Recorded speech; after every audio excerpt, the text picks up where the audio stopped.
Bismillah ar-Rahman ar-Rahim. Assalamu alaikum to episode, I don't know what number it is, of Boys in the Cave.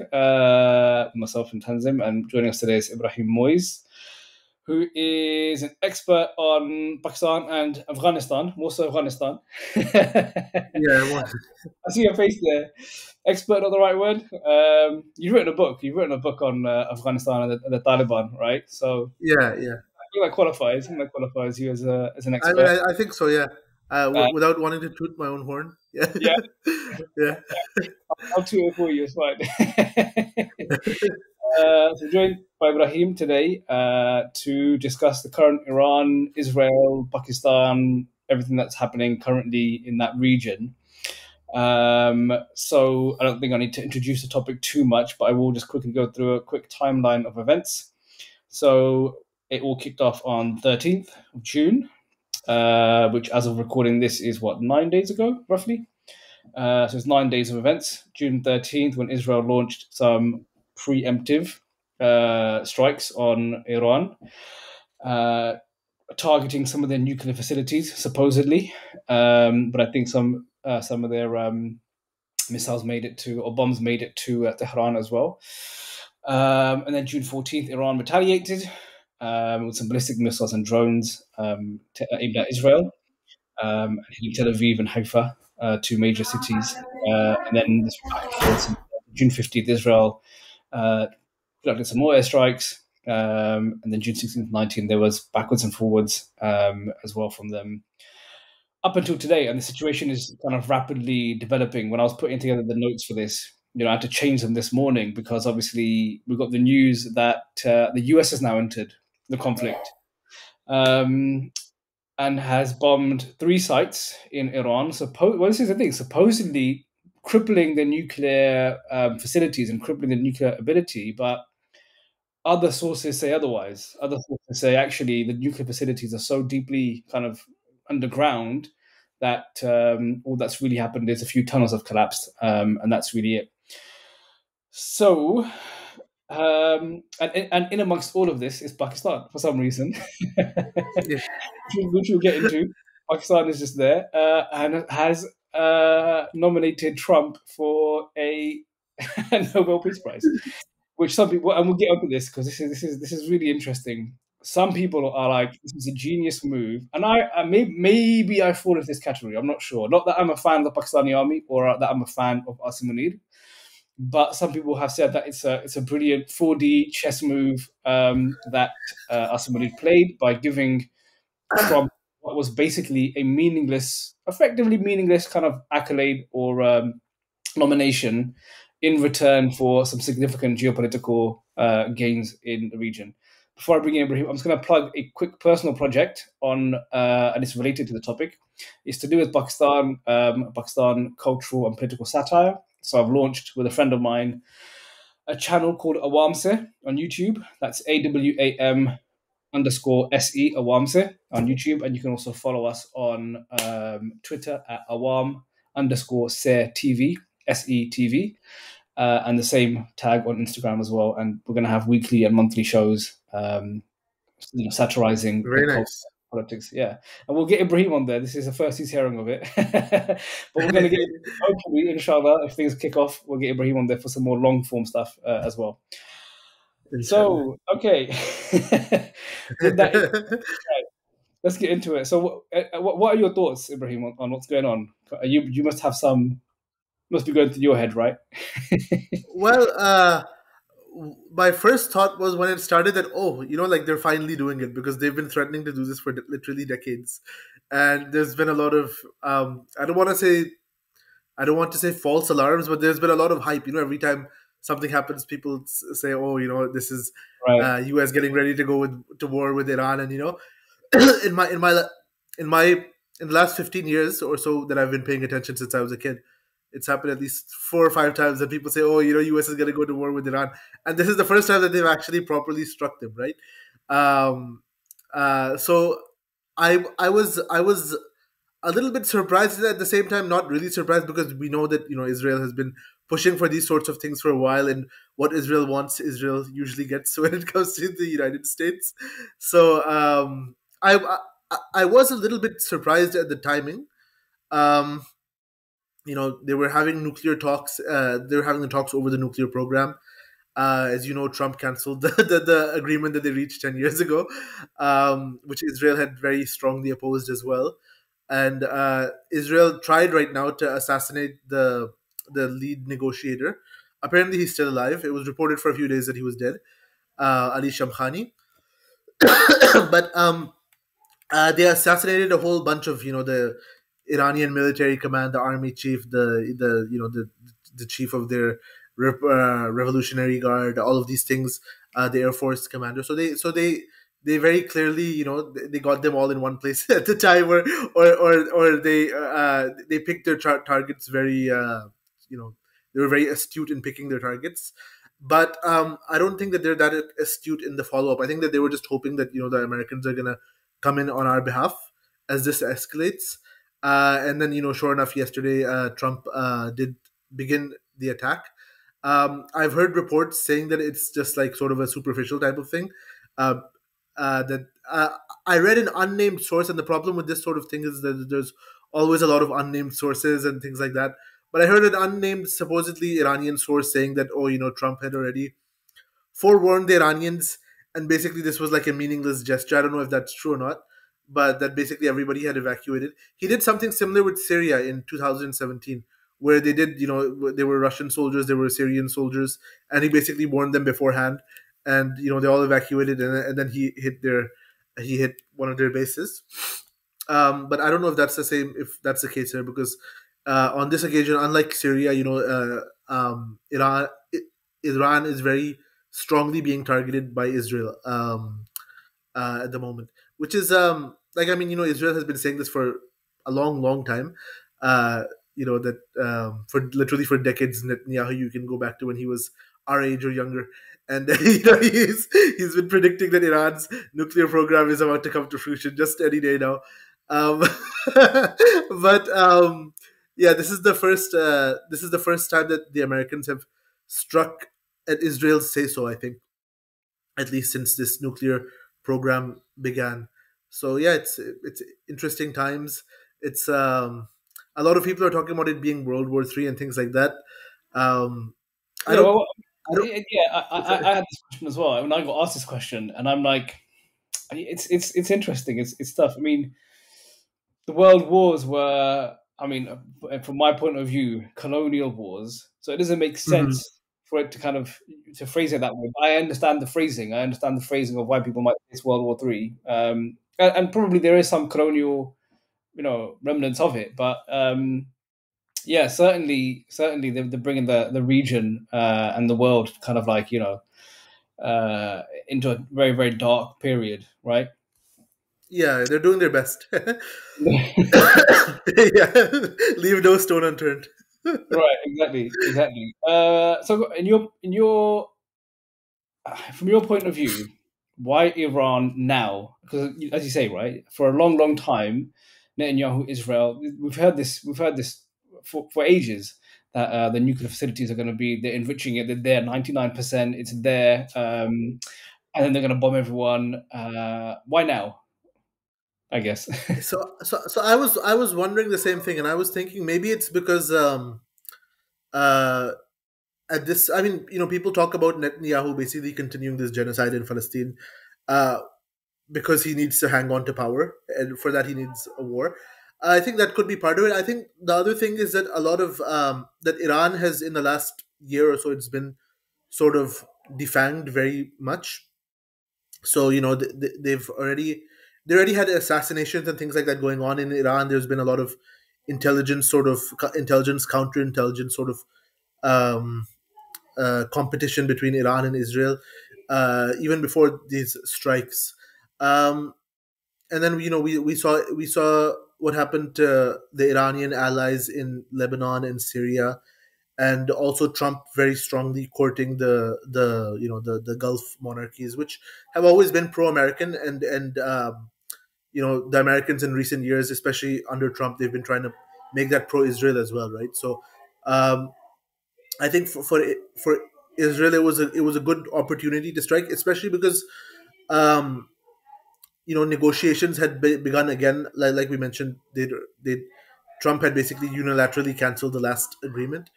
So Israel, I think they thought it was a good opportunity. There's not much risk involved to them if they sort of cut off the negotiations here, right? Like while it's going on at the knee, so to speak.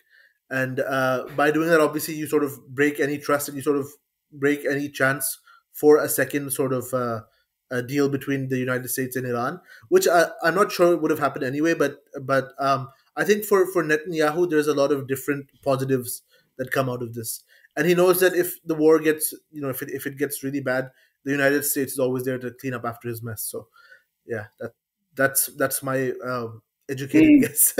Yeah, I don't know what's going on in his head, but maybe I don't want to, but but that's the best that I can come up with. Yeah, I think you safe to say you'd be a psychopath or something, maybe stronger words actually Yeah, if you know what was going on in his yeah, head.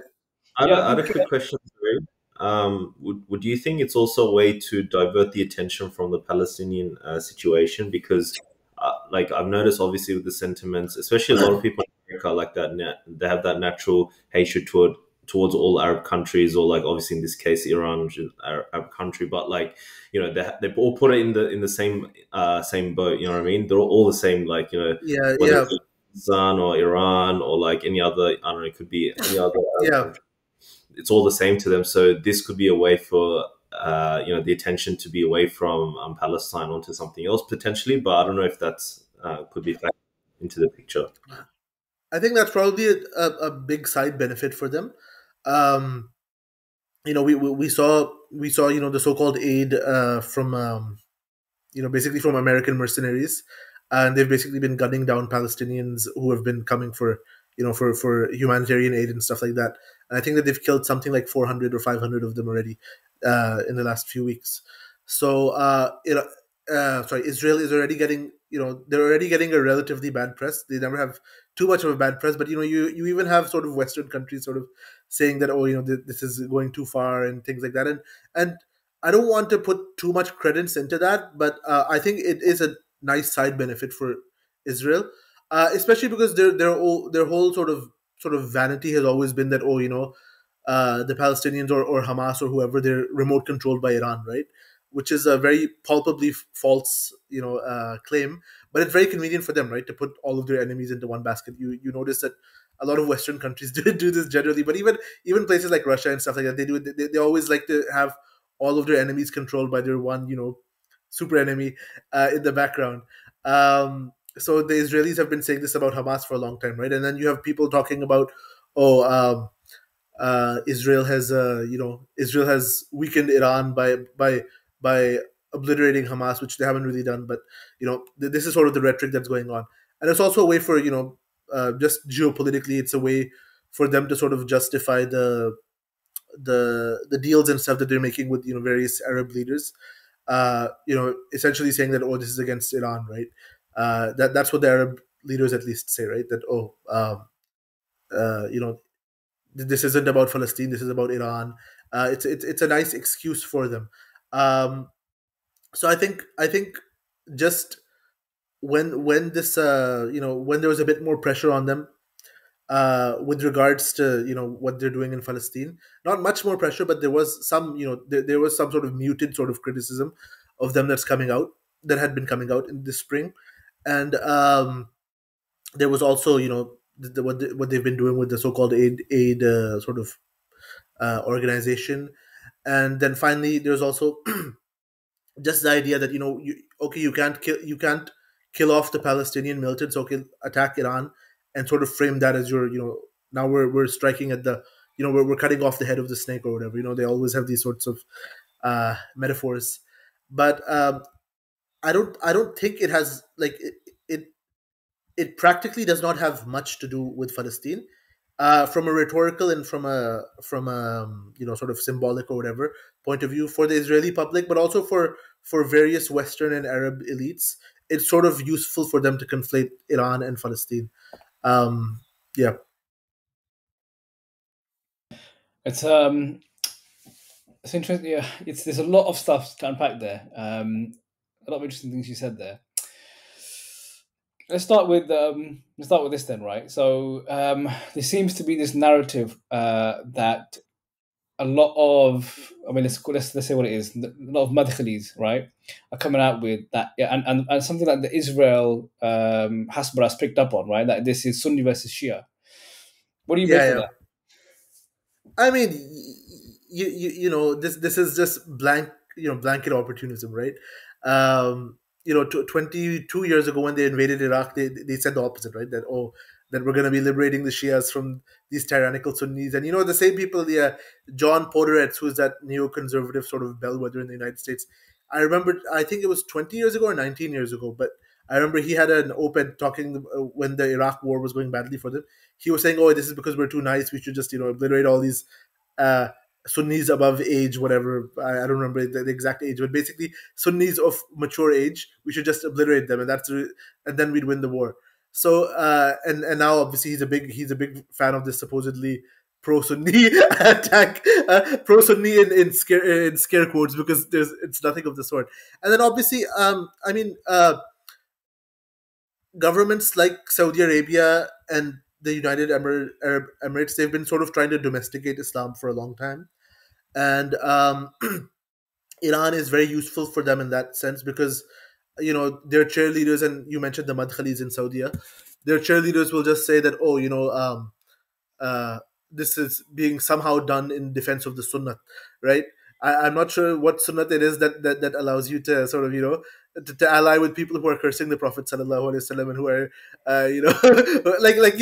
not even on a single basis. It's been going on for decades. Like, they so many anti-Islam and anti-Muslim propaganda outlets. They're basically linked to the Israeli Likud party in particular, which is in power right now. So it's a very sort of feeble and obvious excuse. The thing is that people whose brains are overly drunk on sectarianism, Mm. they don't, I'm not a fan of Iran by any means. I never have been. There's a lot of propaganda in their favor as well that people do. Um, and then obviously, if you look at it from the Sunni Shia point of view, obviously as a Sunni, there's Shia theology. I completely disagree with it. I don't think any serious understanding of Islam would Mm. accept it. But the idea that Israel, which has on an industrial scale been pushing anti-Islam stuff and continues to do so, whether it's think tanks, whether it's media, whether it's just literally, like, whether it's um, whatever, like Yeah. dime a dozen type of agitators like Tommy Robinson and people like that in the United Kingdom, for example. There's so many of these people that Israel has been supporting for a long, long time. Israel as a state, and also Israel, also this Likud party as a party. Like, there's a lot of these networks, and it's been going on at least since the 1980s. So the idea that they're suddenly going to turn around and, oh, they're going to try to defend the Sunnis against the Shias, that's ridiculous. And again, when these guys, when Americans, or when Israelis, or when they're Arab, sort of clients, Americans, Arab clients, when they say Sunni, they literally, by Sunni, they mean, the king of Jordan, the king of Saudi Arabia, the king of the United Emirates, etc., right? That's the idea of Sunni. There has also been, like, I don't know if you've noticed it, but in the last 10 to 15 years, there's also been this sort of, I think, astroturf sort of attempt to sort of promote Oh, Sunni Islam as being, very, very authority focused. So whatever the ruler says, that, that you can't dissent from that, etc., which is a very, very dishonest, sort of, it's a very dishonest version of history and also of Sunni theology. mm. Um, but because basically, Sunni theology, essentially, it says that Ahlus Sunnah wal Jama'ah, the major group of the Muslims, whoever is their authority, who's protecting them or whatever, or who's in charge of them, you everything else being equal, you're loyal to that person, right? You don't do seditious stuff against that government or whatever. That's very, very self-evident. It's common sense. What these people do is they make it, Madkhalis, for example, they make it such that the entire religion revolves around uncritical obedience to a ruler. And then, when they say ruler, it's very selective too, right? So their idea of a ruler for Madkhalis, it's going to be the Saudi ruler. And then you Mhm. look at the Saudi ruler, he's not doing any of the things, or He's doing some of the things in the case of the pilgrimages, but he's not really. But okay, pick another Sunni ruler, the Jordanian ruler or whoever. He's not doing any of the things that a Sunni ruler is supposed to do in terms of protecting Islam or protecting the Muslims or the very very basic things. These are essentially vassals of a non-Muslim power, a non-Muslim power that has been increasingly anti-Islam for the last Right. few decades. But they're sort of portrayed in the same sense as a Khalifa or someone like that, or a Sultan, or. So it's very dishonest, and the people who want to fall for it will fall for it. But I think unless you're literally blinding yourself, it's very hard to come up with the idea that Israel is attacking Iran to help the Sunnis. Right. Yeah, It's literally just PR.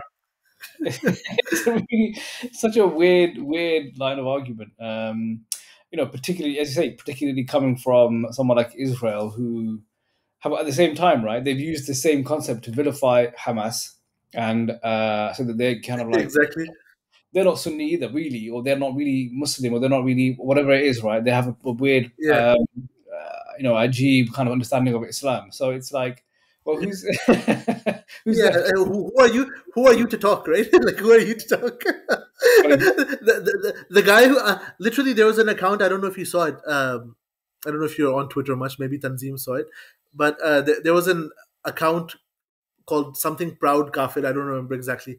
And he's saying, "Oh, I can't believe these Pakistanis are so ignorant. They're siding with the Shias. Don't they know that the Shias curse the caliphs?" And I was thinking, this guy is anti-Islam. He doesn't just curse the caliphs; he curses the Prophet sallallahu alaihi wasallam. Like who the hell are you to tell us anything?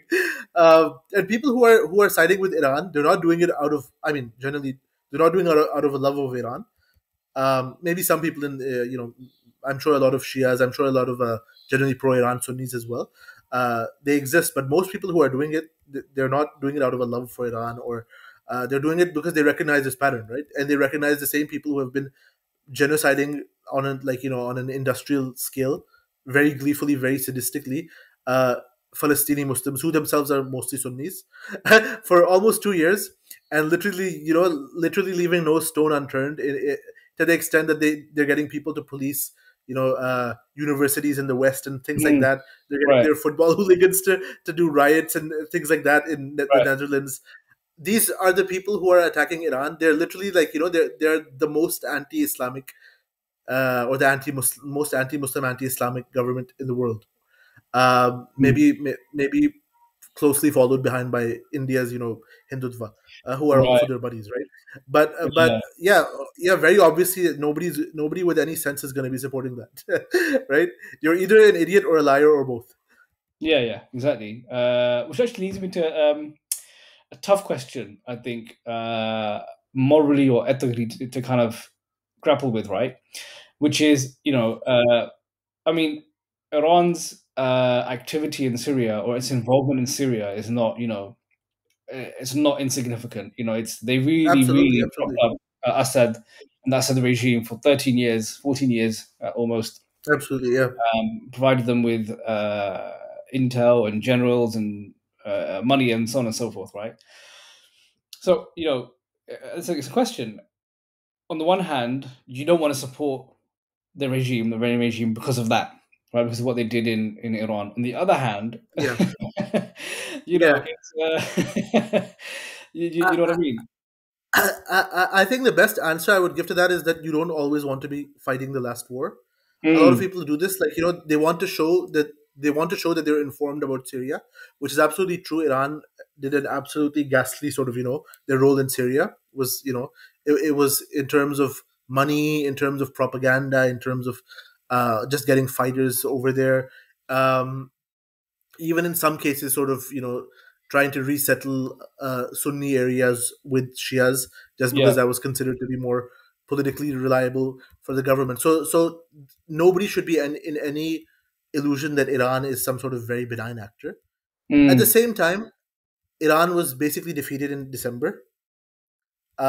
This current war has nothing to do with Syria.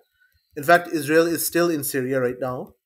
Right, they're still attacking. They're still very hostile to the Syrian government right now, and this is a minor difference between Trump and Netanyahu, because Trump sort of encouraged by the Gulf states. He's at least agreed to stop sanctioning the new Syrian regime, the new government of Ahmed Shara, which had been fighting against Iran. Um, but at the same time, this came after months of Israeli attacks in Syria, and they're still basically continuing at a lower level. Uh, to go with the other Israeli sort of depredations in Palestine and Lebanon, etc., etc. So I don't think you should always be forever fighting the last war. Uh, it's very very clear, and again, there have been Syrians who have mentioned this too, that if Iran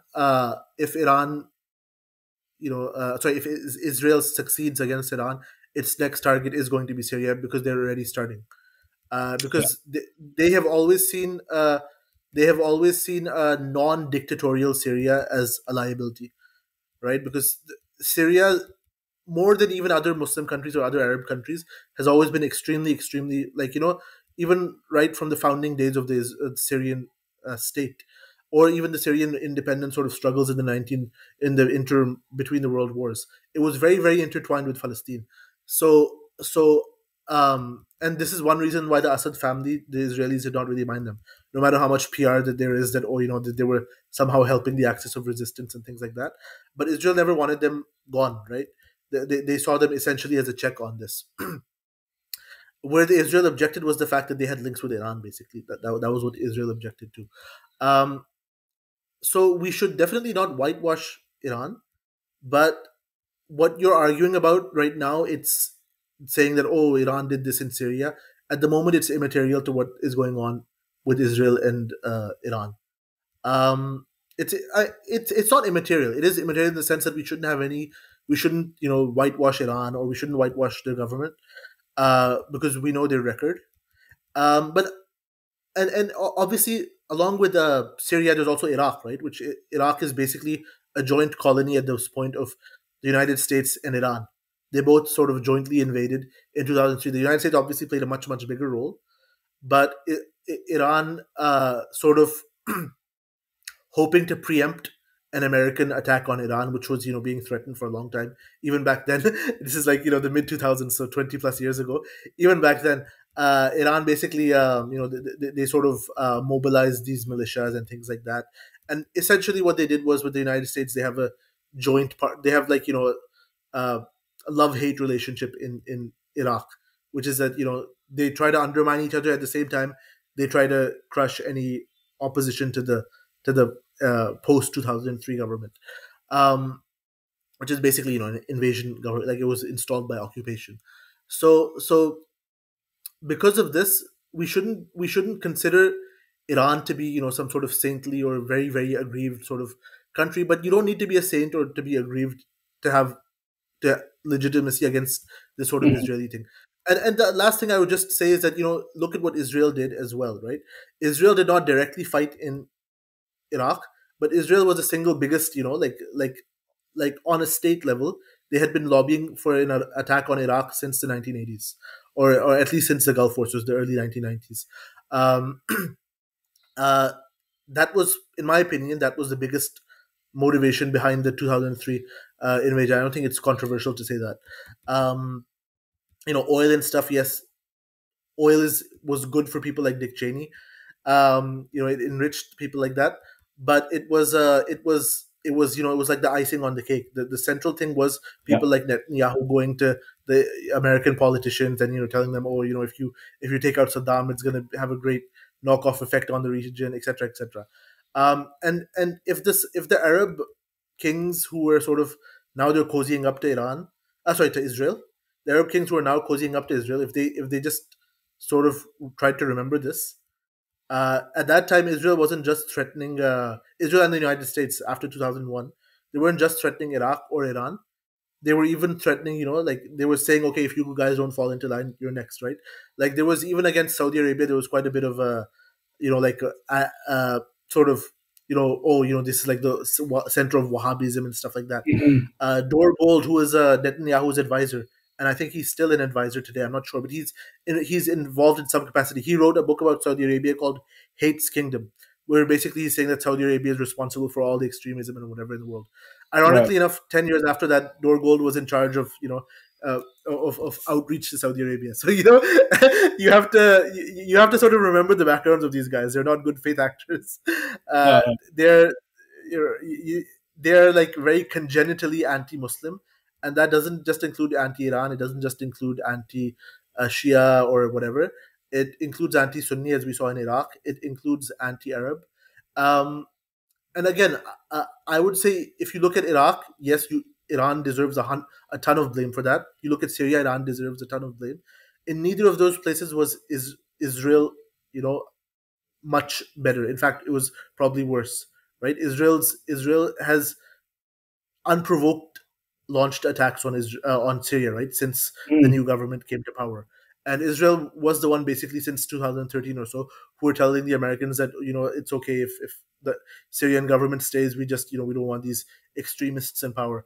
Actually, one of the first places that I heard about, it was then known as the Nusra Front, which is Hayat Tahrir al-Sham, which is the Ahmed Shara's organization. One of the first detailed documents I read about it, and you can't find it now because a lot of stuff has been wiped off the internet. But this was in 2013, late 2013, I remember. I saw it, and it was basically an Israeli intelligence document, which they had like in a PDF form, and I'm not sure why it was online. But it was basically them, and it was basically them looking at the threat of Nusra Front to Israel and to potentially to Jordan and other sort of neighboring countries, Lebanon and things like that. And their whole thrust was that that these guys, that if Assad goes, these guys will come to power, and that's dangerous. That was essentially the thrust of it. So even in Syria, even though they weren't directly involved in the sense, or Iraq, they weren't directly involved in the sense that Iran was. Israel was no better. They were not. They were not. Their intentions were just as bad, if not worse, right? So I think people who talk about Syria and Iraq, yes, you should have no illusions about Iran. I wouldn't trust Khamenei as far as I could throw him, but at the same time, stop fighting the last war and look at how things are today. And there's literally nothing productive that can come from an Israeli win against Iran. If anything, it endangers places like Syria more, as Israel's conduct is already showing. Yeah. So how do we? Again, so much to unpack there, right? I want to ask about Arab nationalism. I want to ask about so many other things. but okay, look. Actually, speaking of Arab nationalism, that's kind of a dead project, pretty much, right? Maybe you could say Saddam was the last kind of real Arab nationalist of the Ba'ath Party, right? Maybe. Maybe, yeah. Maybe. And I say that in the context of what you say about Syria and Palestine. Look, the question I think is, we are at a place now where this is not just a physical war; it is an ideological war, right? To a large extent. As people concerned with the Ummah and Ummatic kind of like resistance and Ummatic unity and so on, right? How do we position ourselves? Where do we position ourselves, right? Because this Iran has always used Palestine to legitimize its actions, right?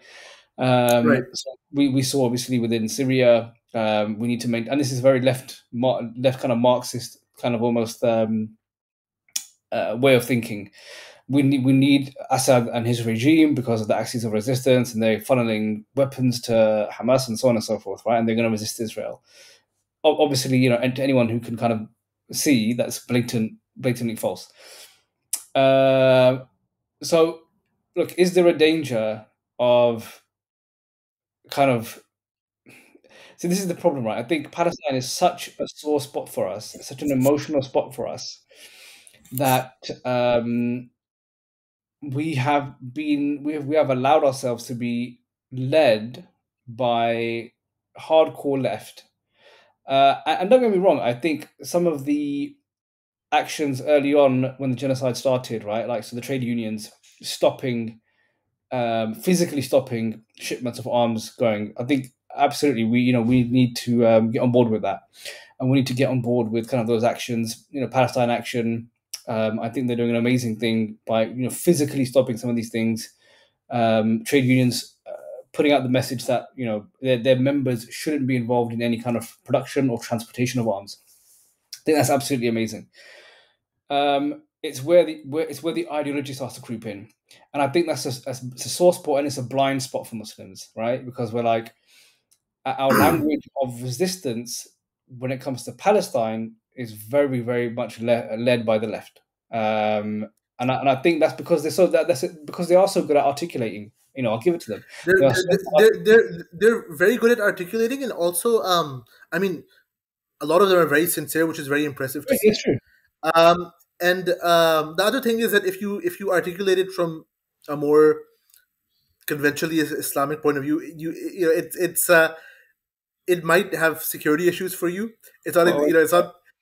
Yeah, and apart from that, like, it might not reach people who are like mhm. non-Muslims, for like, they might not be able to sort of familiarize themselves with this sort of language, even though uh, I don't think there's yeah, necessarily anything wrong necessarily with the framing, right? The framing that the yeah, left has with Palestine. It's when mhm. you get the really hardcore left who are like pro Assad, right? When Assad fell and Syria, fell, and we had Jolani come in, who are kind of really, really aggrieved by that, right?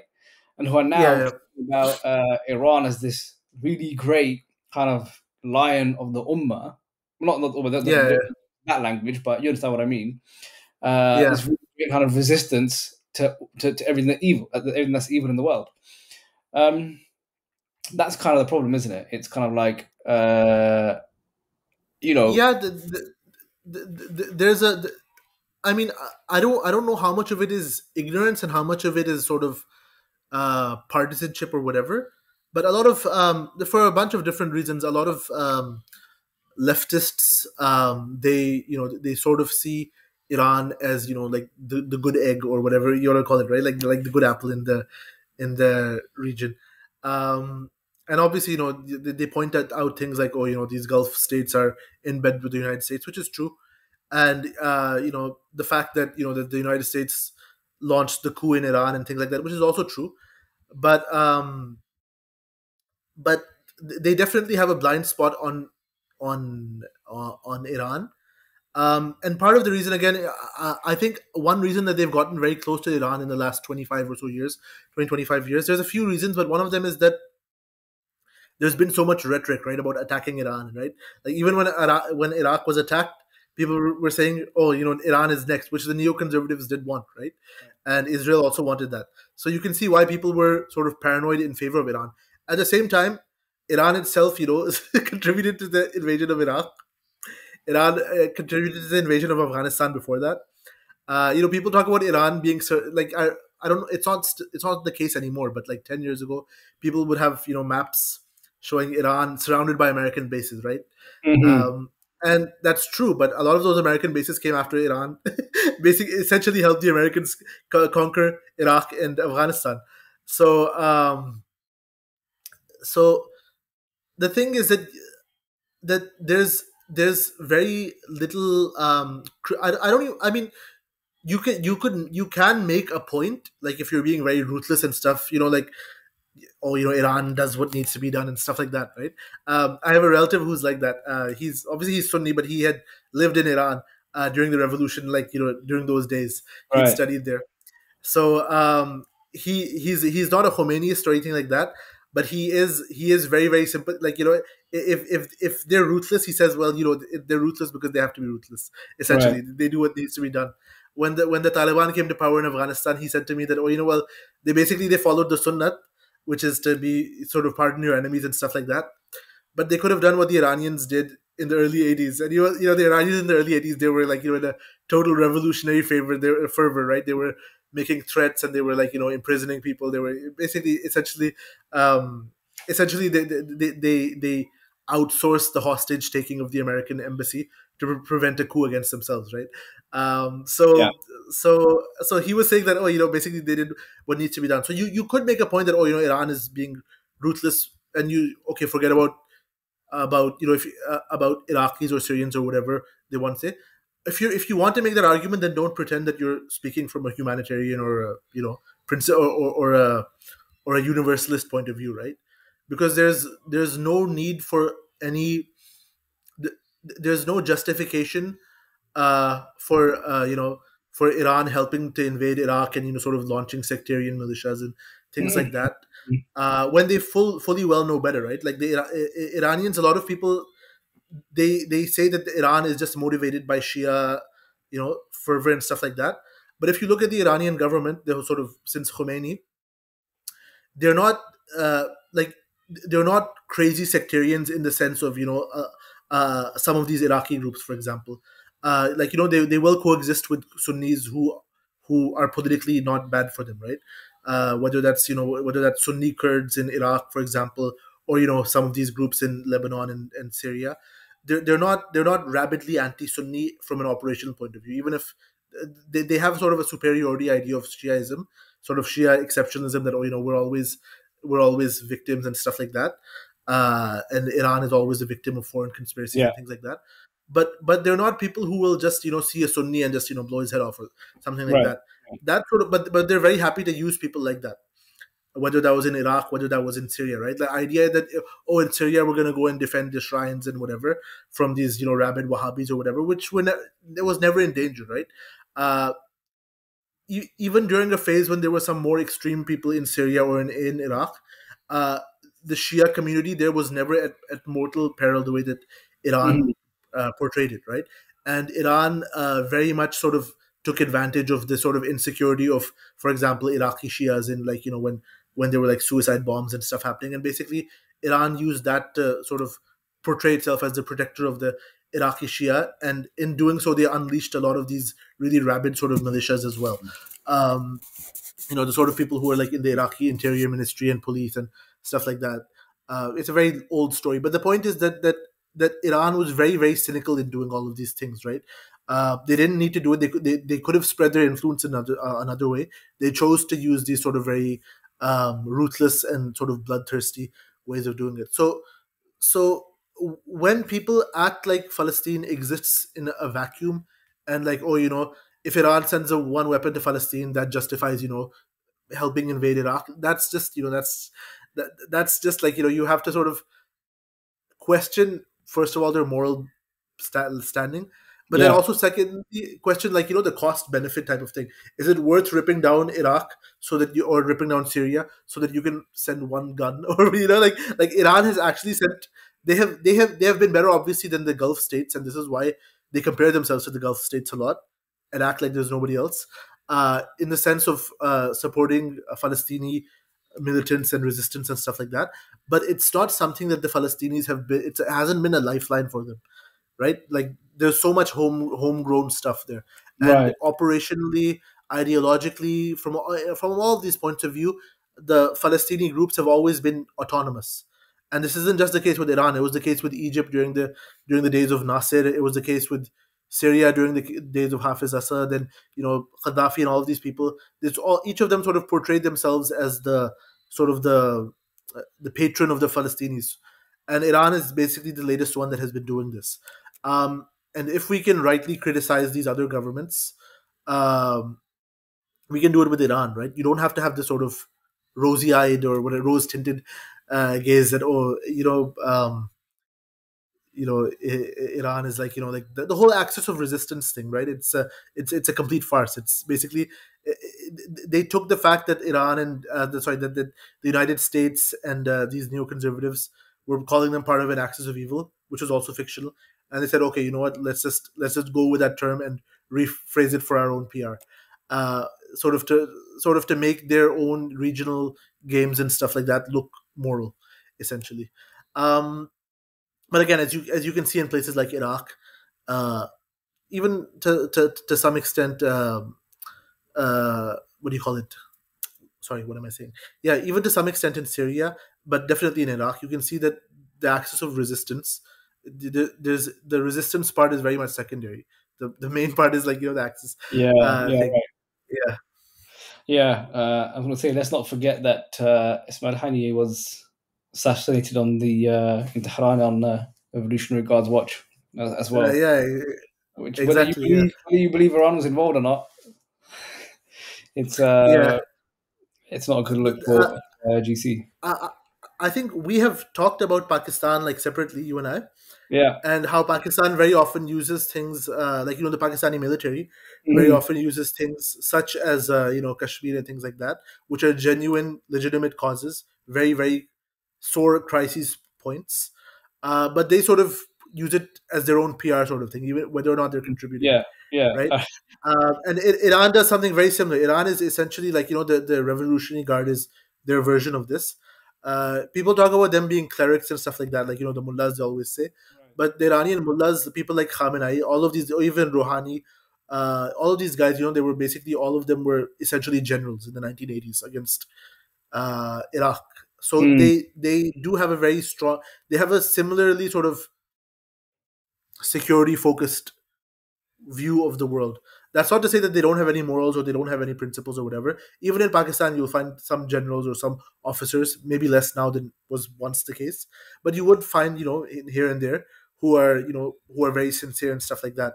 I'm sure there's similar dynamics in Iran, right? Like, obviously, if they're getting their people, if they're running the risk of getting assassinated, it's not like they're sitting on their hands, right? They are doing something, even if it's not necessarily, even if Palestine is not necessarily the first thing on their mind.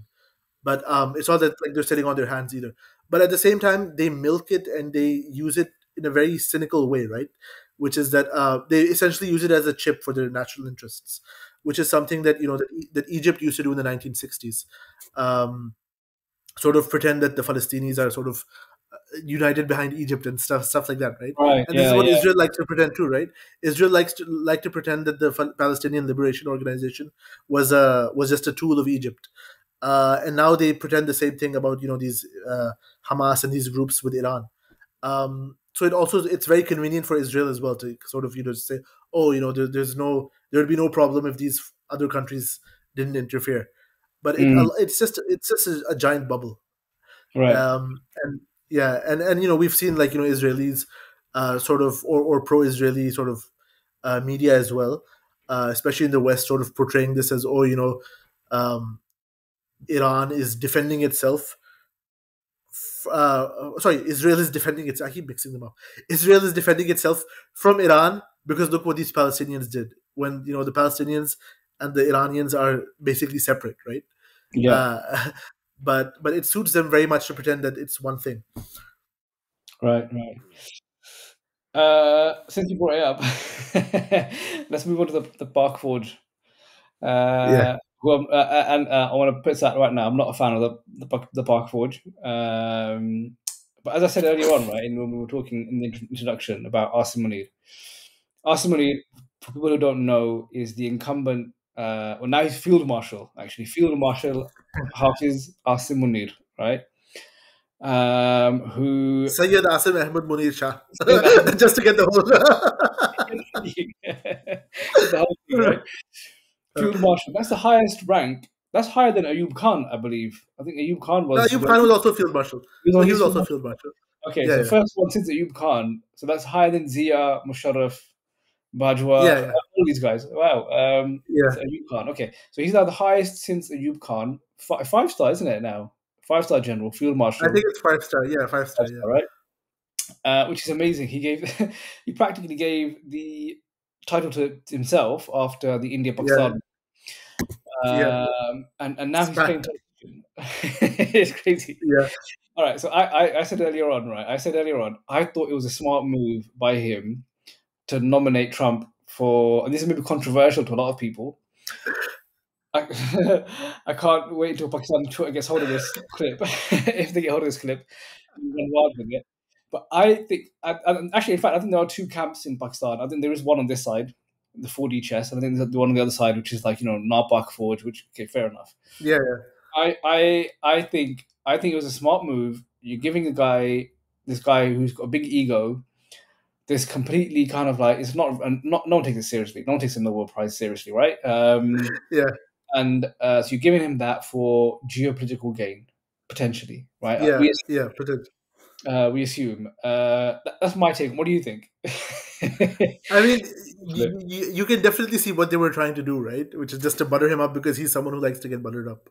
The same way as last month when he went to the Gulf and all of these guys were like throwing him very lavish sort of welcoming ceremonies and things like that. The idea is that if you keep him, if you stay on his good side, then it'll either give you benefits geopolitically, or it'll at least save you from harm. From getting on his bad side. So I can see what they were trying to do. It's a kind of shameless way of doing it.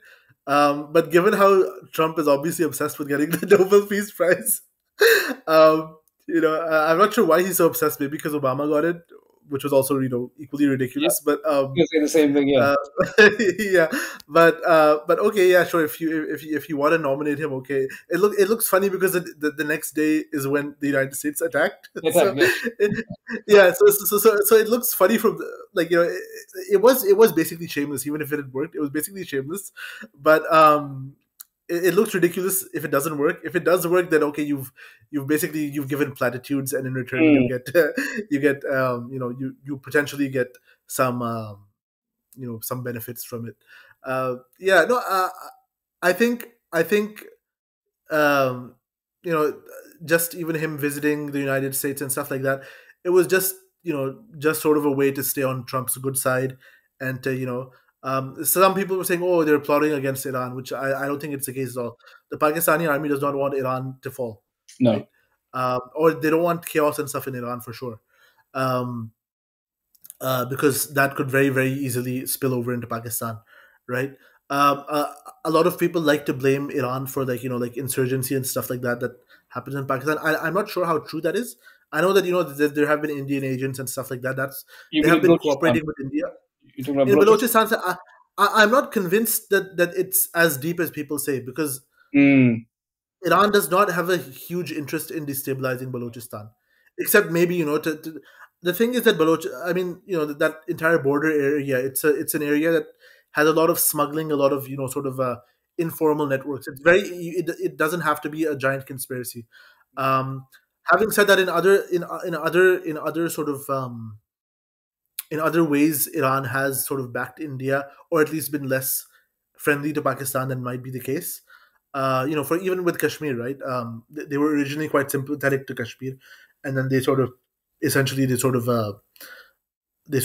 sold it, downriver. Which, to be fair, I think Pakistan is also considering something similar. But they did it much earlier.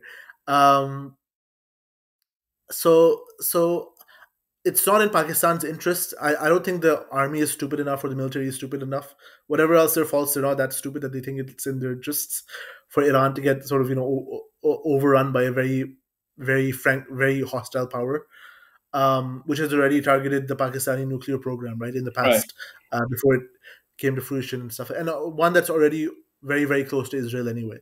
Obviously, there are people in the Pakistani elite who think that, if we get in bed with Israel, then it'll solve all our problems, and the sort of very the Babu sort of thinking that you have. This is the same reason that that a lot of Arab leaders also sort of cozy up to Israel, which is that they think that it'll get them in the good books of the United States.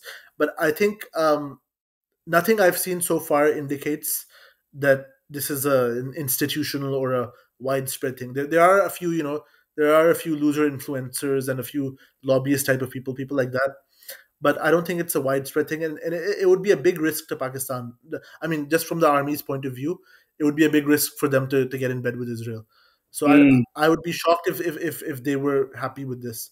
So I think this was a sort of a clumsy, or not even clumsy, but sort of a very sort of a shameless way to sort of preempt Trump doing something stupid. Yeah. I don't think it really worked, but no, I don't think. I think you're right. I think he's very mercurial, right? Trump. Depends on what he's eating that day, or his horoscope. I don't know. Yeah. Decisions. Yeah. Were you surprised? I was. Were you surprised by how quickly Pakistan rallied behind Iran? Because I think literally, not long after Iran was attacked, and maybe it was when Iran attacked Israel. Khwaja Asif, and I just realized now I said Khwaja earlier on when I meant Kiani, but Khwaja Asif came out and said, very strongly, we're not gonna Iranian brothers. And he was he was insulting the Iranian exile prince, right? Pahlavi. So The thing is, I'm not sure how much difference these statements would make in of themselves, because you sometimes do get, especially with the sort of the Noon League, for some reason I'm not sure why, but a lot of their ministers or whoever or parliamentarians, they like to talk a good talk, without it necessarily reflecting policy, right? Um, but I mean, I think it was a good thing. I wasn't that surprised because, obviously, I think generally in Pakistan, people know that Israel attacking Iran is bad for Pakistan. Yeah, So I don't think there was much of a political cost for that sort of thing. So maybe that's why they were so quick to do it. Um, even but the there's, even the United. Sorry, go ahead. no, I was going to say, I was sorry to cut you off. There's an interesting context, which I'm sure you know, right? But it might be interesting for the listeners. In that, when the genocide started in 2023, when the boycott started, the BDS movement started, a lot of the products came from Iran, right? A lot of new products came from Iran to replace what's been Uh, boycotted. So they had like a lot of, and for whatever reason, I don't know how true it is, but there's a feeling, I think, in Pakistan that Iranian products are better quality than Pakistani products, right? For I've some, I've heard this from a few different people. Yeah, I've heard it from a few. I don't know Yeah, how true it is, but well, I don't know. But there's but they're buying a lot of Iranian products, and there's a lot of, it seems, cultural unity that's increased yeah. since the genocide began with Iran, which is interesting. So I think it's interesting context actually to this. Sorry, I cut you off earlier. No, no. I forget what I was saying. What was I saying? It was I've lost it now. Sorry. Yeah, Right. yeah, yeah. Okay, so I mean, here's the question I really want to get to. Asim Munir, Zia 2.0. Does he believe I don't himself think as Zia so. 2.0? You don't think so? Go on. What's He, your he view? might think of he might think of himself as that. Um, he might think of himself that way, but I don't like. I mean, I haven't seen much evidence of that yet. Mm, In the sense that Zia was, yes, Zia was an open dictator, right? Like he yeah, ruled yeah, himself. Um, but he was very very clever in his geopolitical sort of, the way he handled things, and he, even though he was allied with the Americans against the Soviets, but he was not beholden to them. In the same sense, I think that the Pakistani establishment is not exactly beholden, but they're almost sort of hankering after the American approval nowadays. Zia had that thing, where the Americans had offered a small amount of money. I don't know, and he said, "Oh, we won't accept peanuts." Right? This was like in the early '80s, so quite early in his government. mm, And then the Americans, they came back giving a bigger package or whatever. And him and the Americans, they were sort of both anti-Soviet, but he went much further, right? In the sense that he wanted to overthrow that Soviet-installed Afghan yeah. government, not just kick out the Soviets. He wanted to sort of he wanted to spread this into India, which was a big, sort of point of contention. And this is why he would sometimes just bypass American politicians and he would just go to the soldiers or like spies or whatever, and just deal with them exclusively, right? Because these sorts of things were. These were like there was certain things that he did covertly from the Americans that the Americans didn't approve of, and the Americans turned a blind eye to it, or they didn't notice it, maybe both, for a while. But then, essentially, when they stopped needing Zia against the Soviets, then the rift started showing. So I think Zia, from a foreign policy point of view, I think he was a very very smart man, and he knew exactly how much to get, exactly how much to deal with this country or with that country, and to what benefit it would be for Pakistan. Now, obviously, he was a big cynic, and he was obviously, as a dictator, he sort of had a very strong divide and rule sort of attitude to maintaining the military's control, which it still exists with us today, and that's one of the reasons that his brilliant foreign policy sort of ended up unraveling after his death, because like all of these factions that he had played off against each other, they started arguing with each other over the Right. 1990s, and you don't really have a coherent sort of policy. But so I'm not saying this in defense of Zia, but I think he was a smart man in a sense that I haven't really seen any any indication of Asim Munir. The main similarity, I think, is the sort of, like the sort of religiosity type of thing. Asim Munir always has to mention that he's a Hafiz Quran, or people always have to mention that he's a Hafiz Yeah. Quran. Sayyid as Mashallah, well. that's very nice, but I don't know how much he implements it, but that's good for him. But there's that. But Asim, since Asim Munir has come to power, Pakistan has, for the last couple of years, done a lot of like very unnecessarily boneheaded things, and a lot of it is related to the fact that Zia was sort of harmful in this respect, but he was more subtle. He could play off different groups against each other. What Asim Munir just does is he brings out the stick, and he tries to hammer different, whether it's PTI, whether it's the insurgents or whatever. Um, even the sort of very bombastic sort of relationship with Afghanistan, and stuff like that.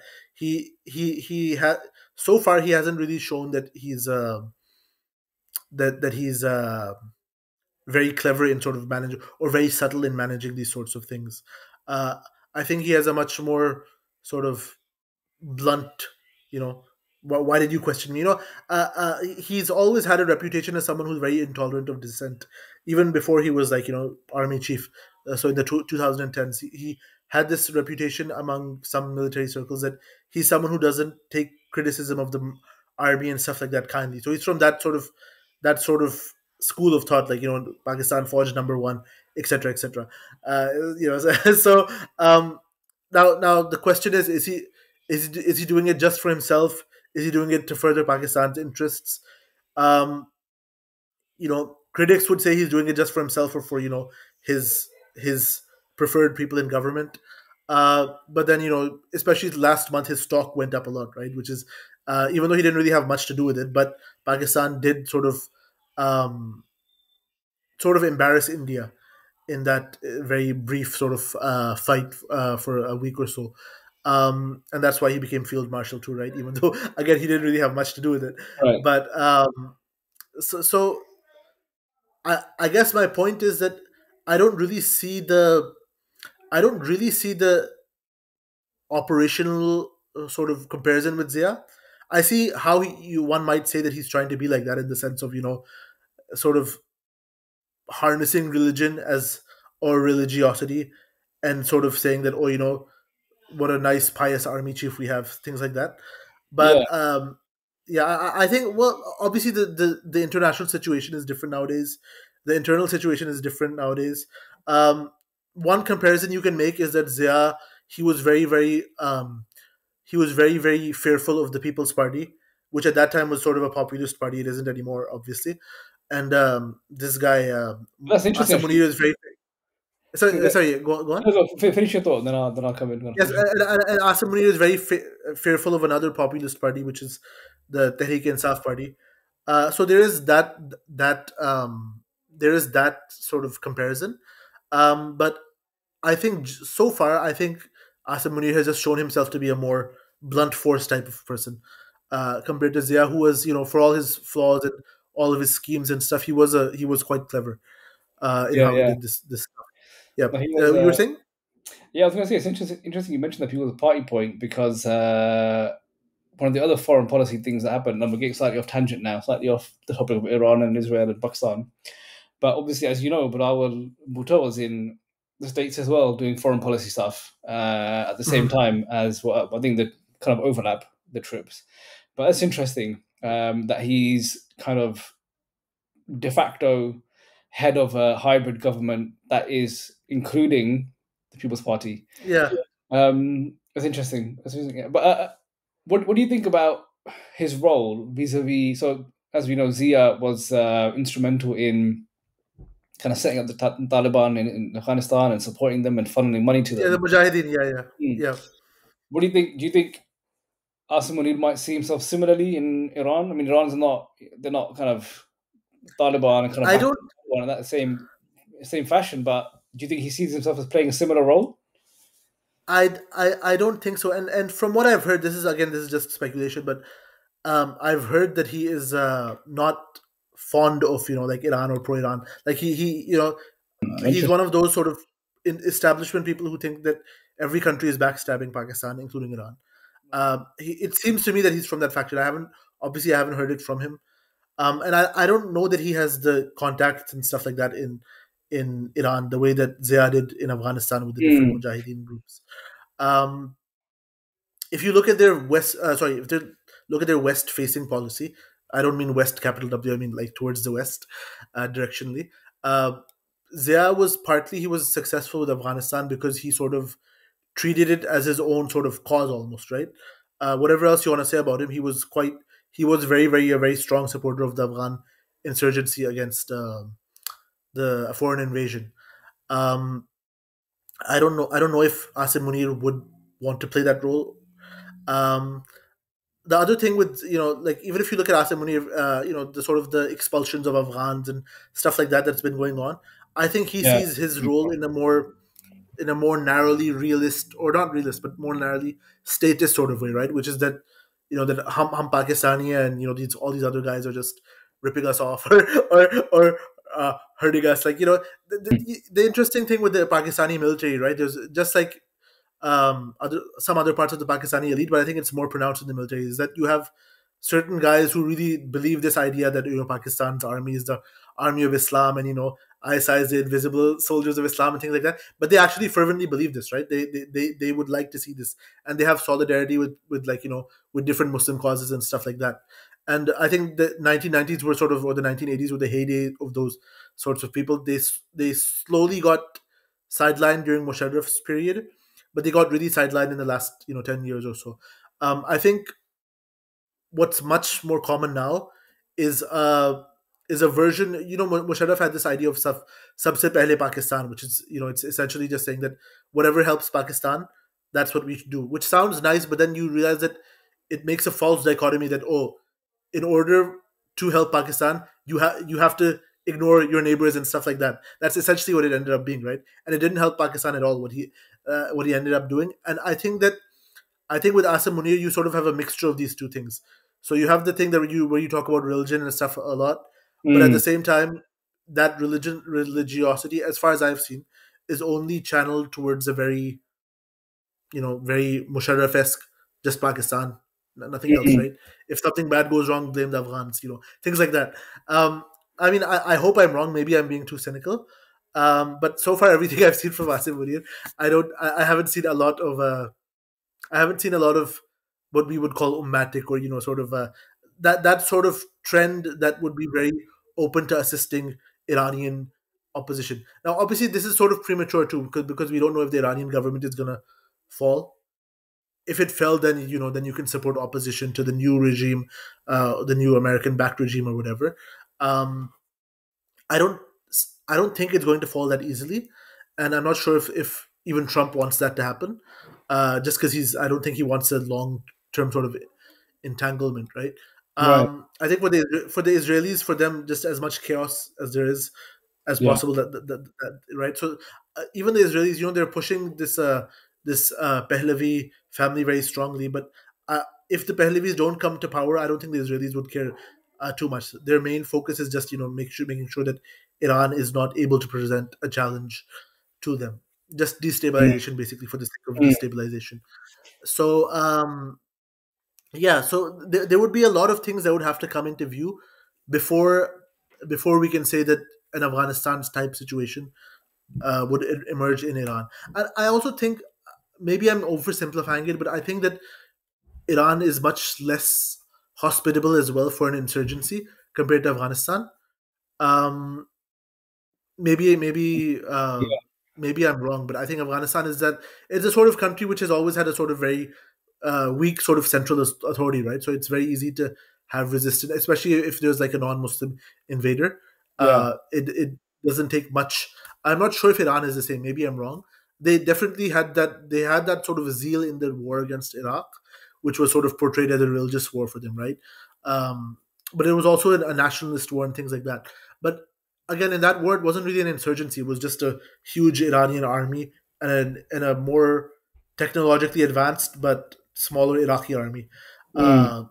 That was the 1980s, so a whole bunch of things might have changed since then. Yeah. Right. But I would be very surprised if um, I'd be very surprised if Pakistan would end up supporting a sort of anti-American or anti-Israeli resistance in Iran. Not necessarily because Pakistan is hostile to that, but there would be a lot of conditions that would have to be met before that happens. If that makes sense, Yeah, which means that yeah, the Iranian government would have to fall. There would have to be a spillover effect on Pakistan. Which I think the spillover effect, it's obvious to see how that would endanger Pakistan. But there would have to be a few things to fall into place, and then if that fell into place, I'm not sure if Asim Munir would be inclined towards helping such resistance or whatever. yeah. Yeah, So, what do you think? What do you think? Or, no, I'm not going to be careful how I phrase this. What do you think Pakistan's civilian and military government propaganda aims are vis-a-vis Israel and Palestine? Because I mean, they've doubled down today. They've doubled down. I'm sure you've seen it. There's a statement from the government of Pakistan. Official government of Pakistan headed paper yeah, yeah. with we condemn the attack. Retro type of font as well. It was Yeah, nice to you see. see that. It took me back to when I was young. Exactly. Exactly. Yeah, that's it. Yeah. So, what do you think? Is it kind of just like lip service to make themselves involve themselves in a pro-Palestine capacity without actually having to commit anything? I think this is generally what Pakistan has been doing in recent years, right? Which is that on things like Palestine or things generally on foreign policy, they've sort of been taking the path of least resistance compared to what happened before, except for the very very pressing things which are um, you know Afghanistan, India, US, etc. But apart from that, I think with Palestine, the, like I mentioned, there's definitely this school within Pakistan. It's not a very big one, but there are people who believe that you should just buddy up to the Israelis, and somehow this will serve Pakistan's best interest by giving us Right. 5 minutes of good press, right? So there is that sort of Babu type of view as well. But you know I think number one, the amount of internal opposition to that would be very very strong, and it's a fight that they wouldn't want to pick, even if they were inclined to sort of Mm. move towards Israel. And then number two, it's the thing is, in a sense, Pakistan is lucky because Israel has always sort of been very, or at least like in the last few decades, very very openly anti-Pakistan as well, Mm. right? So people who want to argue that it'll be good for us to get our 5 minutes of fame by being nice to Israel, they would have to explain, okay, what about Israel's very strong partnership with India, And, in particular? What about these think tanks, those think tanks, all of these different pressure groups which have been very very strongly since the 1990s. They've been essentially portraying Pakistan as a mini Iran in the sense that it's a regional destabilizer and things like that. They sort of backed off in recent years. Um,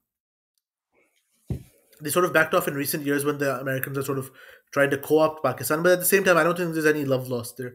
So in that sense, I think Pakistan is lucky because even if all of our elites suddenly lost their brains and their consciences and said, okay, Israel, Israel is the way forward.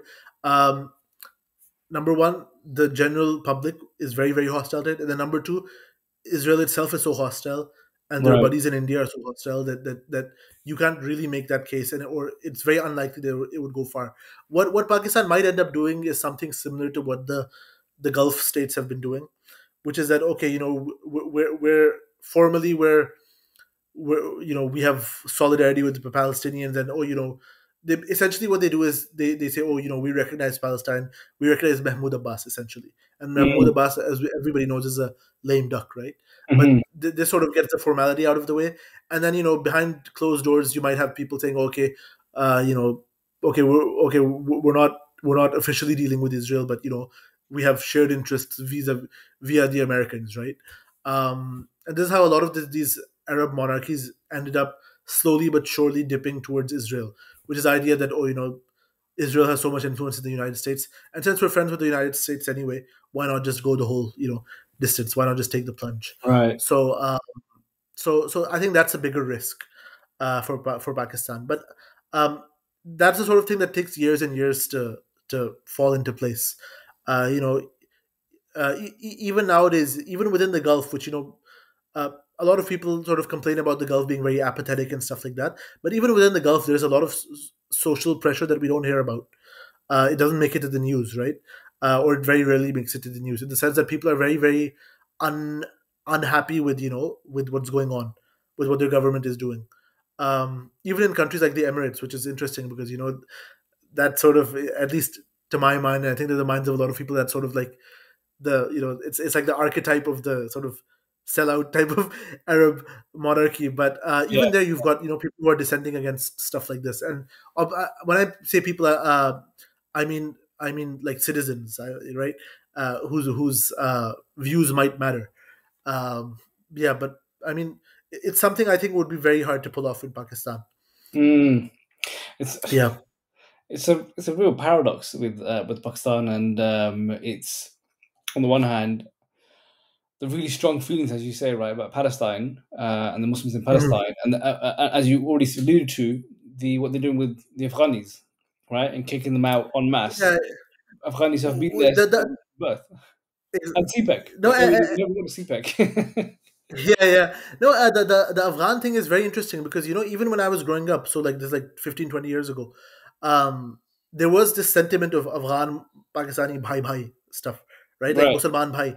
At that time, the hostility was mainly coming from the American installed Afghan type of government. Yeah.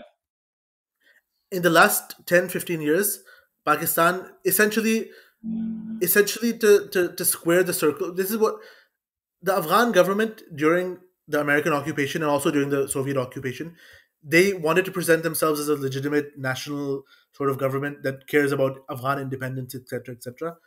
But they were dependent on a foreign military power. Yeah. So to square that circle, they would blame everything on Pakistan, right?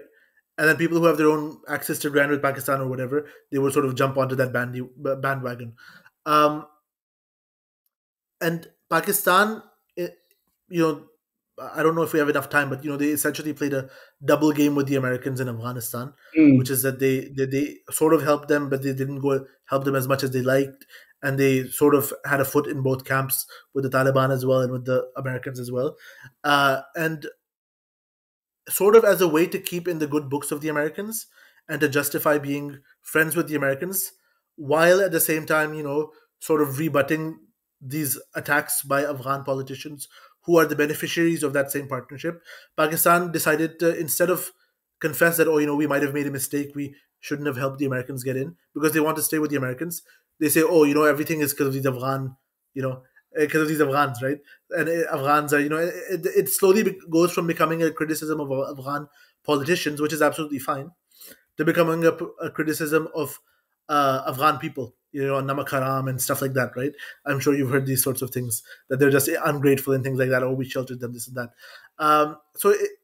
Generally, when you see a Pakistani or an Afghan sort of shooting ire at one another and sort of, spouting very sort of ethno-nationalist sort of vitriol at each other, it's usually to cover up the fact that they're beholden to the United States or to another foreign power, and that's why they don't want to jeopardize their partnership with that foreign power, but they're happy to sort of spew these sorts of insults and things like that at each other, whether it's dal khor or namak haram or whatever you want to call it.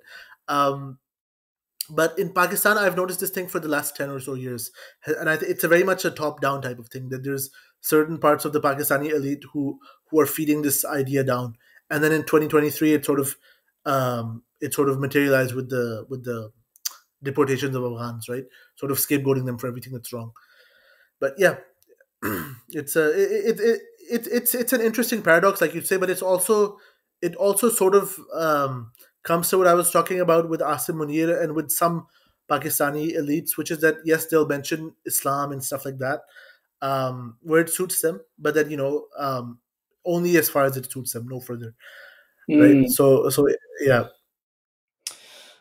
Yeah, this is always the problem I've had with Pakistan. I mean, they present themselves as being, these, in some ways, big brother of some of the other kind of smaller Muslim states, as a fortress of Islam, right? You've heard this. I've Yeah, heard yeah, this yeah. for sure. And then you're right; they go and do these things with the Afghans, with the Bangladesh, as we know, 1971, Bangladeshis, exactly as I want to. Yeah, as I want to say. right? Which actually I think was one Yeah. of the only other times that a chief of army staff met with the president, which was I think it was 3 occasions. I think there was the eve of 1971. I think Zia met with the president. I don't remember who was president at the time now. And then I think Was it Musharraf. Yahya? Yahya, I think. Yahya, probably was Yahya. Oh, yeah, Yahya Khan. Yeah, Yeah, he probably met Yahya, with. yeah. In 71, it would have been Yahya. Yahya met with the president at the time. Who can't remember who that was now. And I think Musharraf met with Nixon. Nixon. Thank you. There Yeah. you go. And then Musharraf met. I mean, that was blatant. Anyway, Musharraf was an out and out blatant dictator. And then now Asim Munir meets the president. Yeah, the third time in Pakistani history, which is so it's completely strange. It is completely strange that happens. It's not protocol, right? I think as many people have called out. yeah. Anyway, yes, you've got Afghanistan. You've also got CPEC, right? You got CPEC. Yeah. And we're going to offend everyone, I think. We're going to offend the Patwaris. We're going to offend the Yuthias. Have we offended the PPP yet? Maybe we'll come out of that. But Imran Khan, as you know, famously, Imran Khan famously said, "There's no issue with Uyghur Muslims in China. It's not happening." Right? That he's heard of. So there's a complete denial of that. Because they were so reliant on the CPEC money, they were so kind of so in need of it. I don't know if you've been back since kind of they built the motorways and the CPEC money. They are great motorways. I'll give it that. But at what cost? Yeah, exactly. Yeah. So there's a couple of things there, right? One is the thing we're just talking about, which is how do you square this kind of like how do you square this ridiculous circle that you've created, right? Of saying that we're Muslims, we're a fortress of the Ummah, etc., etc. And then you kick out the Afghanis. You don't really pay attention to what's happening in China with the Uyghur Muslims in East Turkestan. And at some level as well, I don't know if you've seen this, but I've seen this. There's a hostility towards Indian Muslims, right? Especially with this hashtag, like "Thank you, Jinnah," right? There's a hostility towards. I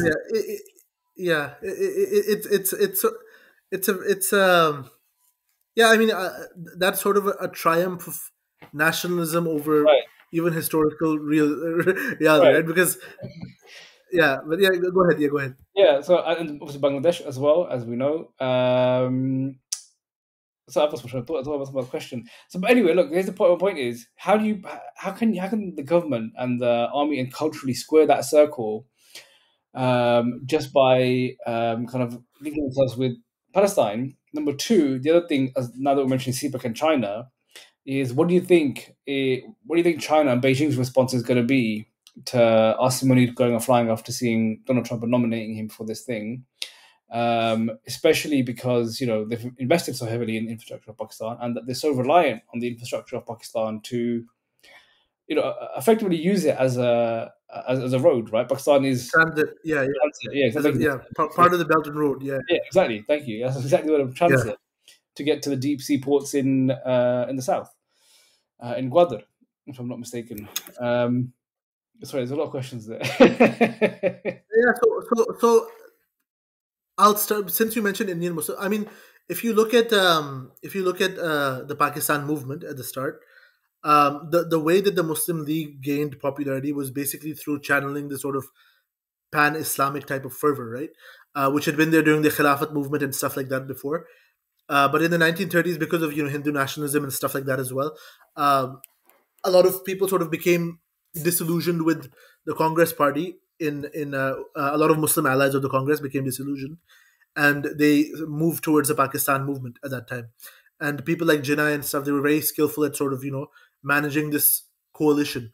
But there was all when people talk about the ideology of Pakistan or whatever you want to call it, but there was this it was among South Asian Muslims generally, right? Like even among literally South India Muslims over there, or in Bengal, wherever, there was a very strong sort of pan-Islamic sort of sentiment, especially with the Ottomans and with the the British Empire and stuff like that. which is that the British Empire that were ruling India, they were essentially going against the sort of symbolic leaders of Muslims, right? And combine that with the colonial aspect, you get a lot of Muslim hostility towards the British, but also Muslim pan-Islamic type of sentiment. And Pakistan was one of the possible outcomes that came about from this. But obviously, the way that it came out was very, very haphazard and unplanned, right? Like it wasn't the way that it had originally been envisioned. Obviously, everyone knows how messy the Right. partition was, how bloody it was, things like that. So, I mean, even as somebody whose own family came from India, right, during that period, um, the the traditional idea of Pakistan was that, oh, it's going to be sort of helping the regions, if not beyond the region, Muslims. Um, the obviously the the paradox is how to reconcile that with a nation state, right? Um, and generally speaking, Pakistani bureaucracy and people who sort of deal with the nitty gritty sort of stuff of ruling, they have generally sort of been kind of suspicious of this, and they've sort of been hostile towards this as well, towards this sort of pan-Islamic type of thing. They see it as, they see it just as rhetoric and things like that. The thing with the Indian Muslims, it's a shame now because, like I mentioned, with Indian Muslims and with Bengalis, they played a big role in what is now Pakistan, right? In sort of the movement behind that. People in Uttar Pradesh or people in both Bengals, East Bengal, West Bengal, they played a big role in what the Pakistan movement eventually became.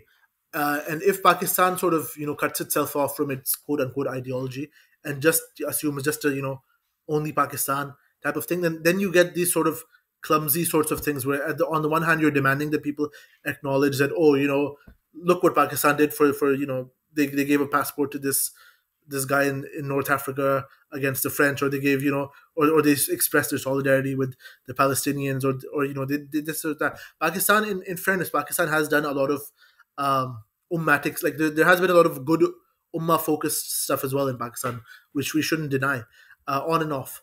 But on the other hand, obviously, now you don't want to make the good the enemy of the perfect. You can't solve all problems, like that's not feasible. With the Uyghur thing, that's a very tricky one because the thing is that right at this moment there's no Uyghur sort of opposition on the ground to speak of. Now, if there was something like that, then you could maybe work with it. I don't think Pakistan would have worked with it anyway because they're too close to China. But I can see just from a brutally practical short term point of view why you would say, oh, okay, let's continue dealing with China, right? It's not a principled thing to say. It's not a nice thing to say, but you can see that because the Chinese sort of so-called re-education camps, which is essentially a huge police state there. It's something that has been relatively recent, right? If you just look at the history of East Turkestan, there was a lot of faction, like there was an extreme factionalism, especially in the 1930s, and then in the 1940s, one of those, the faction that made the second East Turkestan Republic was allied with the Soviets and with Mao Zedong. So when Mao came to power, they let Mao in, and he had promised them autonomy and stuff like that, he basically ended up not doing that, and instead it became sort of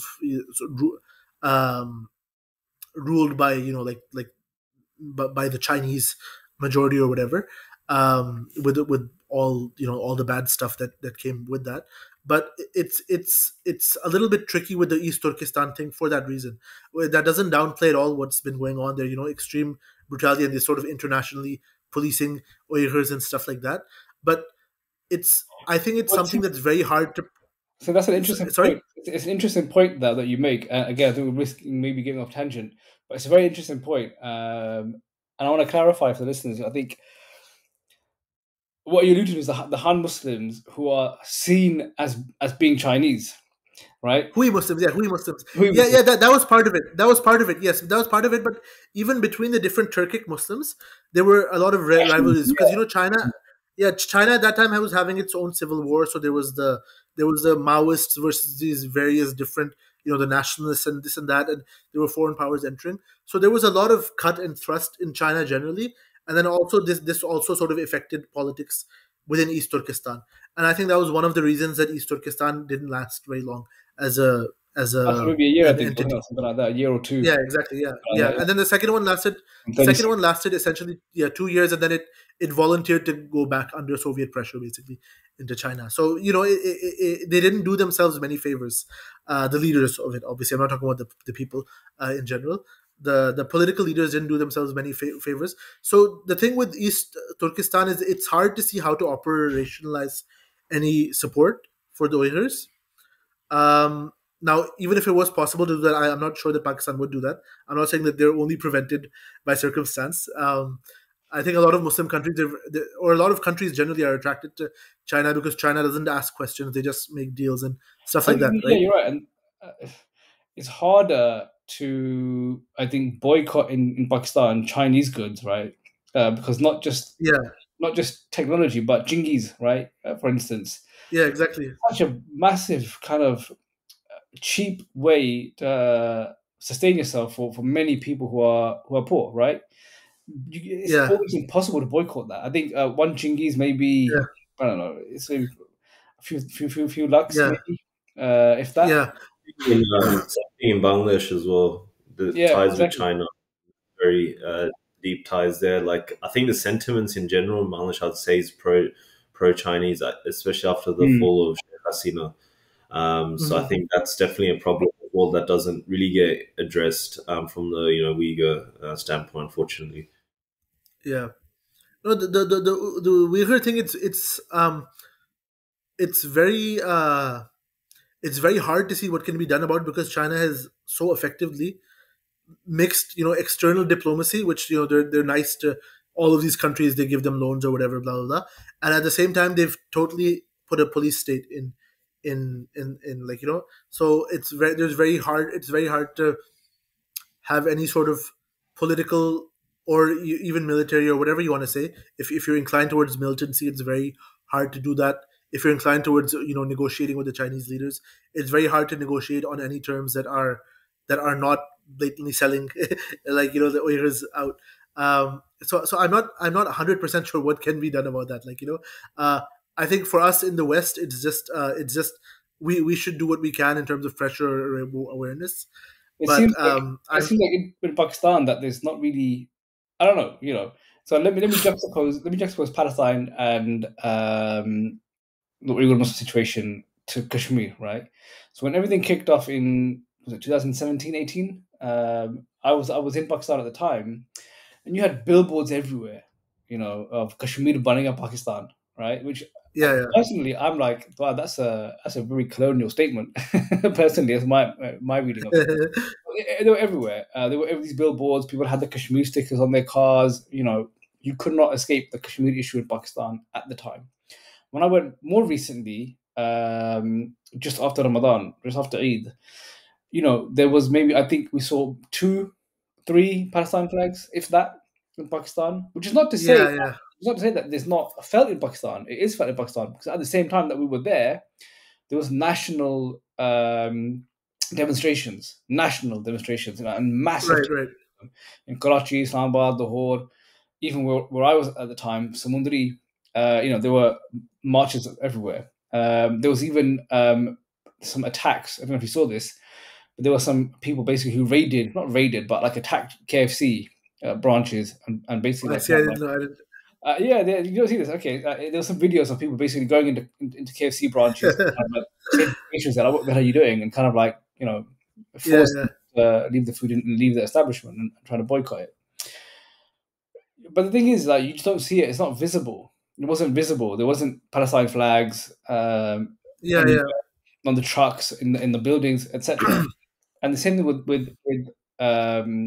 the China issue, right? There's just not yeah, there's not consciousness at all of yeah. it. Um, The China one, there's like nobody talks about it. Palestinian people still talk about it. mm, Um, yeah, it's interesting, and even like the Kashmir thing. Like my impression has always been that since the last 20 years, Pakistan has just as an establishment has essentially not exactly given up on Kashmir, but they're not going to do anything they're not going to go out of their way. So they right. might they might issue they might lodge a protest, or they might condemn this or that. They'll raise flags, they'll do stuff like that. But the sort of operational support to Kashmir that you had in the 80s and 90s, or even in the 60s, right? With the actually in the 60s it was sort of preemptive, premature, which is that the army went in without the Kashmiris knowing that they were going to go in. But I mean, my point is that back then there was actually, like, the Pakistani state was doing concrete things for Kashmir. I'm not sure that that's the case since around 2004, 2005. Ever since these sort of American brokered sort of talks with India. Yeah. What now happens is that we try to diplomatically mention, we say, oh, don't forget, we have nukes, they have nukes. This could potentially end up being a big war. But we don't actually do it. Like, even I mentioned this brief battle that happened last month between India and Pakistan. Pakistan came to the negotiating table very, very quickly. Yeah. Despite the fact you could have used it to put more pressure on India to highlight the Kashmir issue. I think, like, my impression is that they're not hostile to the Kashmir issue. They still, they still have links to different Kashmiri politicians and exiles and stuff like that. But I would be very surprised if more than a few people are willing to, go out of their way to support Kashmir in the way that it used to be before, like, in the late 20th century. Yeah, I think you're probably right. I think there's a level of I think it remains close to people's hearts, but I think any kind of practical solution remains kind of like people are a bit cynical about it. I think I get the feeling. Yeah. Okay, let's wrap up on this then. Let's come back to Iran quickly. And final question on this then. So how long do you think Iran can sustain its current kind of activities? To put it that way. Do you mean its defenses, or do you mean? Yeah, in kind of like, it seems like there is a very strong rhetoric, right, in Iran from Tehran, right? That they're going to resist, and they're going to resist until forever, right? But I mean, I think anyone kind of understands Iran's military infrastructure. Dilemma. Yeah, and dilemma as well. It's kind of like, well, they can't actually. Yes, they have weapons, but they don't have nukes. They don't have the support the US, Israel has. And practically speaking, and realistically speaking, Pakistan isn't going to fight Iran's war either. So they are somewhat alone in this. How long can they realistically hope to kind of continue doing what they're doing? They've got some leverage in terms of the Persian Gulf and stuff like that. And I think that's why the Americans moved all of these things sort of to preempt things like that happening. Right. The thing is that I think that a lot of it is dependent at the moment on the political will within the United States, within Trump and these people. I think if the Iranians hold out for let's say a month or whatever, then Trump will think, okay, this is not really worth it, or where am I throwing this money? What am I? Because we've seen this thing happen again and again with Afghanistan, where at the start when he came, they bombarded Afghanistan very fiercely for I think it was like 2 years or something, and then they went to the negotiating table, almost 2 years, 1.5 years maybe. And then the same thing with the Houthis in Yemen, where they bombed them very heavily, attacked them very heavily, but eventually they went to the negotiating table. And the same with even in Syria, right, where it wasn't the Americans, but it was the Israelis who were bombarding Syria for like a good 2 or 3 months at the start of this year, when the new government came to power. And essentially the new regime managed to outlast that, right? They didn't really fight the Israelis, but they didn't buckle either. And then, the Saudis came in to sort of mediate or, vouch for them. And then the Americans sort of backed off. So I think Trump is someone who's sort of impatient. So in that sense, I think the Iranians, as long as the Americans don't get heavily involved, I think they would be all right. I think that the thing is that America can give Israel a lot of logistical support, and that's like the big danger for Iran. Iran has some cards like like closing the straits and the Persian Gulf and things like that, which would have a very strong economic effect. But I think I think what we, I think a lot depends on what Trump's mood is, but also a lot depends on sort of the differences between the United States and its allies, including Israel, on what is supposed to happen with Iran now. So, okay, will we have a new regime like this guy is saying, like Netanyahu is saying, or like Israel is saying, or is that just bluster? Will we want to subsidize a new government because the Israelis are not going to do that? Yeah, right. For them, as much chaos as possible is what serves them. So a lot depends on that. Um, I'm not sure how geared the Iranians are to fight like a guerrilla war, like, or not guerrilla, but like like a sort of a sort of a lopsided war, in the sense that the way that they did with Iraq in the 1980s. I don't know how much they still are geared towards that, or how much stomach they have left for that. Um, but I think it's possible that Iran is a very big country.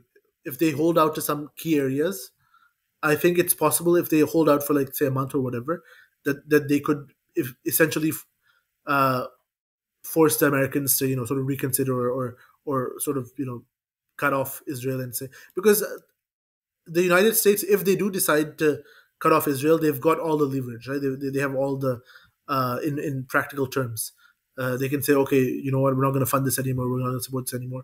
We don't see the results. So I think a lot depends on that. How long Iran, if Iran can hold on to the key areas for like a month or so, I think or a few weeks, I think that would be better. Cool. Jazakallah khair, Ibrahim. Can I just plug my, Yeah, sure. one more time, Tanzim, before I hand over to you? So, Jazakallah, Ibrahim, it's been a really fascinating discussion. I'm sure we could go on and on. Yeah, no, it was a lot of fun. Yeah, It was a lot of fun, it was yeah. nice to meet the Tanzim at last. I've been following him for a long time, so Yeah, I was actually gonna close on that, so I'll reverse it. So I'll say what I have to say, and then Nadeem can sort of say Yeah, no. his closing thoughts. But I've actually known Ibrahim through Twitter for a long, long time. It's probably like 4 years or something, 5 years. So I when think it's you longer like, than that. I think it's like 7 or 8. I yeah, think it's it's seven probably or eight. longer actually. Yeah, so like Yeah, because I used to be a lot more active. Nowadays, I'm not so much. I don't. That's a whole nother story. I had like I didn't know because I had my old Twitter account that I was a lot more active on, and then I deactivated. But I didn't know there was a rule where it's like, was it like if you keep it deactivated for a month or two, then it deletes your account? I think it's something that, yeah. Yeah, so that's what happened, and then I lost my I account and see. this and that. So I Oh, I couldn't be see. soft like being on Twitter and stuff like that. But I Yeah, keep yeah, it here and there just to obviously that's where all the news is and all the stuff you can see up to date news. But yeah, I was following it because we've been interacting for a while actually. Like especially I remember yeah, during when Afghanistan was happening. Also a lot of yeah. situations before then. Like mashallah, with all the stuff that you tweet about, all the information you give, and all the news. I think you really did educate a lot of Muslim Twitter on like really important issues. Like a lot of people would really defer to you. And so, yeah, I was definitely Oh, one thank of you. those. But then we would always have those kind of interactions as well. I think those were really Yeah, yeah, that was fun. And discussions. also, our talks about cricket every now and then. That was Yeah, nice. Yeah, yeah, not yeah, gonna lie. I was like, when you're talking about like the boycott and everything in Pakistan, I was thinking about PSL. I was thinking about like cricket yeah. angle as well. Yeah, But yeah, yeah. I think it was So like it's been a long time coming. So it was really it was actually like it wasn't even my suggestion because Nadeem said that he met you. So I'm like, oh, Yeah, we met, yeah, well, last month. Yeah, yes, because I actually know you, and I've been meaning to have you on. I don't know what happened. I just haven't been like, active on Twitter. But yeah, appreciate your time and yeah, mashallah, you went on Thinking Muslim podcast and all that other stuff as well. So yeah, yeah, great works, mashallah as well. yeah. But yeah, Thank you, thank you. but I'll hand Thanks a lot. Nadeem. I'm glad I got to come on to yours, because I think there's 3 Muslim podcasts that I liked. One of them is yours. One of them was a Thinking Muslim one, and then one of them I'm not sure if they still run, but it was run by those it's called like Qarawiyin or something like that, which Karoon was run by podcast. Yeah, these yeah. those, yeah, from the United Kingdom, I think. That was quite good too. So these were the 3 ones that I used to listen to.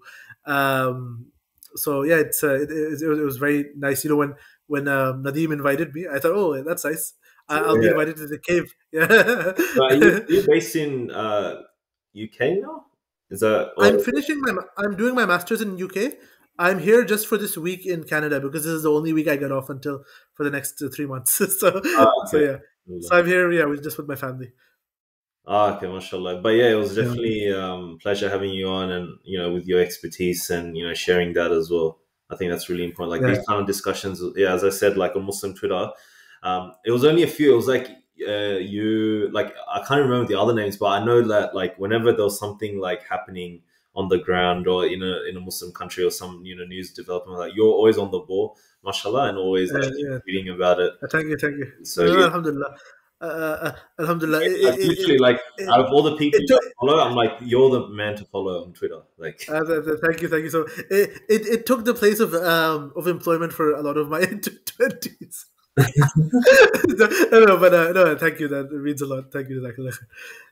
Yeah. Well, once again, Jazakallah Ibrahim for coming on. I will have you on again, inshallah. No, it's a pleasure. Yeah. Develop. Yeah. And don't forget to plug your thing. Sorry?